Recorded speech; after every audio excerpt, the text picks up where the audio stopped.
طيب اشتري زد 250 ولا ار اس 250؟ السلام عليكم، معاكم نترو، والنهارده رد سريع كده على الموتوسيكلين دول لان في واحد طلب مني الفيديو ده.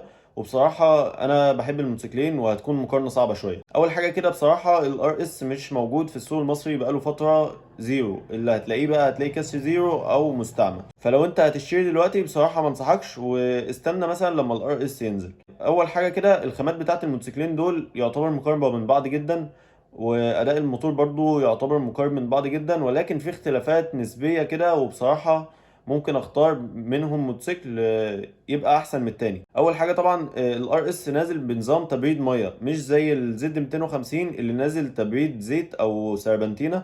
فبصراحة ممكن نقول دي نقطة للار اس. تاني حاجة طبعا قطع الغيار، طبعا الار اس نازل بقاله فترة كبيرة، والزد نازل لسه ما بقالوش سنة، ولكن نقدر نقول الاتنين قطع غيار متوفرة جدا، وهتقدر تشتريها او تلاقيها عند اي حد عموما، ولكن هتبقى صعبة شوية لو انت في محافظات بعيد عن القاهرة او اسكندرية، ان انت هتبدأ بقى تطلب من الناس ان هي تبعت لك شحن والحوارات دي.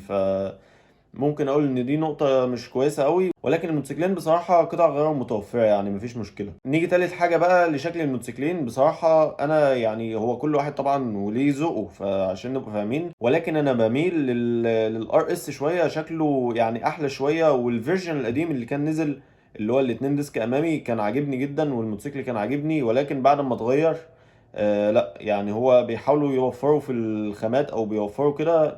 فليه يعني ليه تشيلوا الاتنين ديسك وتحطوا واحد ديسك؟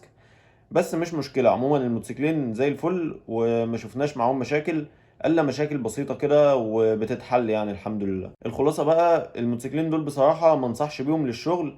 هم ينفع يشتغلوا، ولكن انا ما انصحش بيهم لان هم مش بتوع استحمال او كده، لا. الموتوسيكل ده ممكن تركبه وتروح بيه الجامعة، تروح بيه الشغل بتاعك كده الصبح وبالليل وكلام من ده، تخرج بيه. الموتوسيكل هيبقى حلو. لكن لو انت بقى بتفكر ان انت تشتريه للشغل او كده، ما انصحكش بصراحه. وطبعا ايه اللي اختاره لو انا مثلا معايا البادجت اللي انا اقدر اشتري ما بين الموتوسيكلين دول؟ بصراحه اختار الار اس. الار اس شكله بالنسبه لي احلى، وحته تبريد الميه دي بصراحه يعني حلوه احسن من الزد في الحته دي، ولكن هي المواصفات يعتبر واحد واداء يعتبر واحد.